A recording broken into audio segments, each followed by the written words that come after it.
La saison sèche impitoyable dure depuis 3 mois dans le parc national du Serengeti, en Tanzanie.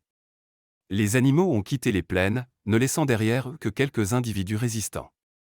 Sous le soleil éclatant, un arbre solitaire se dresse au milieu d'un champ jaune. On l'appelle l'arbre solitaire, mais il conserve encore ses rares et précieuses feuilles vertes.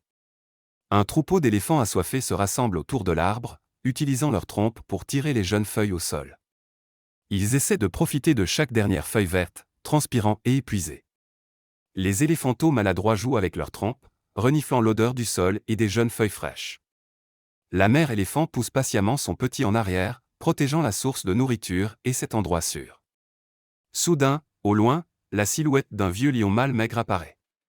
Il avance lentement vers le troupeau d'éléphants, l'air affamé et fatigué. Le visage émacié du lion montre des cicatrices visibles et des yeux sauvages, effrayants. Le vent sec souffle dans sa crinière, révélant la silhouette affaiblie du prédateur solitaire. Le lion s'arrête, observant attentivement la famille d'éléphants à travers la savane. De loin, il comprend que le petit éléphant serait la cible la plus facile. Il s'accroupit, prêt à attendre une opportunité pendant que les éléphants mangent. Les pneus de la voiture des Rangers résonnent de plus en plus près. Mais le vieux lion ne semble pas se rendre compte du danger qui rôde derrière lui. Il identifie sa cible, ses yeux s'illuminent lorsque le jeune éléphant s'éloigne du troupeau. Le jeune éléphant explore curieusement le paysage, inconscient du danger qui approche. Il avance pas à pas, la rosée nocturne encore posée sur l'herbe sèche. Le lion tend ses muscles, prêt à bondir, les crocs découverts par la faim extrême. Le jeune éléphant lève la tête pour observer l'objet étrange, puis se retourne brusquement et s'enfuit. Chaque rugissement résonne à travers les plaines sèches et désolées.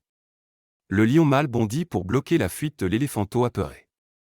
Le bébé éléphant hurle, effrayé, et pousse un cri faible. Les pas du lion se rapprochent rapidement, prêts à mordre la chair jeune. Dès que ses crocs effleurent l'épaule de l'éléphanteau, 2 cornes d'alarme retentissent. 2 éléphants adultes accourent bruyamment pour protéger le troupeau. Les rugissements terrifiants des parents éléphants font trembler l'espace de panique. Le père éléphant projette le lion en l'air d'un coup puissant de sa trompe, tel un canon. Le lion vole dans les airs, les yeux écarquillés, remplis d'horreur. Lorsqu'il touche le sol, il roule de douleur, le sang imprégnant sa fourrure gris-jaune. La mère éléphant piétine sans pitié le dos de l'intrus méprisable. Le lion grogne de douleur sous le poids terrible du troupeau. Le père éléphant tourmente sans relâche le prédateur, désormais incapable de résister. Fumée et poussière tourbillonnent autour des puissants pas de la mère éléphant. C'était une juste vengeance pour l'odeur du sang jeune qui avait déchiré sa peau. L'éléphanteau restait discrètement à l'écart, les yeux écarquillés, sans comprendre ce qui se passait. Chaque coup, chaque piétinement de l'éléphant faisait trembler douloureusement le sol. Ce n'est que lorsque le lion mâle s'effondra d'épuisement, incapable de réagir, qu'il cessèrent. Le lion, désespéré de survivre, tenta pitoyablement de se relever et de fuir. Cependant, la mère et le père éléphant se précipitèrent pour retenir impitoyablement leur adversaire. Sous le poids de la trompe de l'éléphant, le lion s'évanouit de nouveau sur le sol sec. Ils le laissèrent derrière eux, retournant vers la sécurité du petit éléphant au loin. Le bruit de sabots de chevaux résonnait dans les plaines, se mêlant au vent froid et sec. Le vieux lion se réveilla, debout, immobile et épuisé, au milieu de la savane déserte. Du sang maculait son corps, rendant sa crinière dorée et grise ébouriffée. Dans un moment de paralysie, il leva les yeux vers le ciel bleu-gris, sans mots. C'est alors que le bruit du moteur d'un Ranger retentit de l'autre côté. Le Land Rover s'arrêta, et 2 hommes descendirent calmement. C'étaient Michael Thompson et Kwame Joroge, des Rangers expérimentés en conservation. Ils reconnurent le lion mâle gravement blessé au milieu des hautes herbes.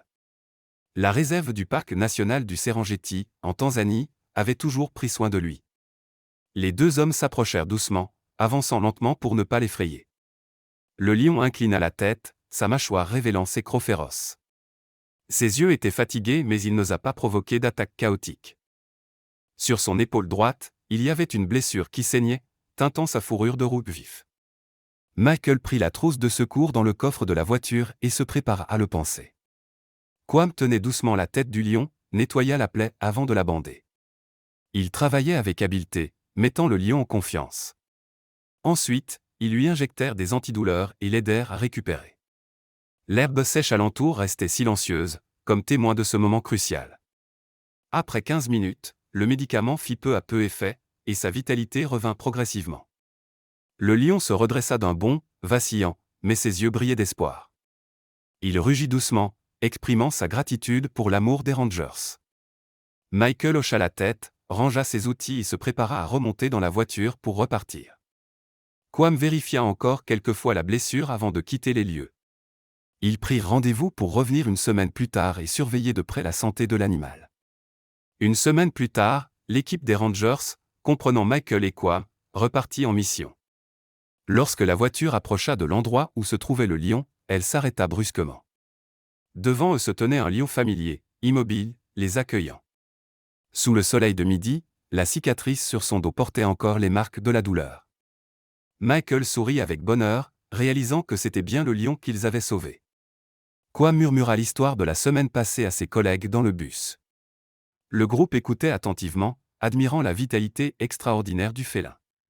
Le lion rugit doucement en guise de remerciement sincère envers les Rangers. Puis, il suivit lentement le bus à travers les plaines arides. Le décor sec de la nature semblait réchauffé par l'amour entre humains et animaux. Les dernières feuilles autour de l'arbre solitaire devinrent un symbole de résilience. Cette histoire incarne l'esprit de la conservation de la faune sauvage. Michael et Quam poursuivirent leur route, porteurs d'espoir pour les jours à venir.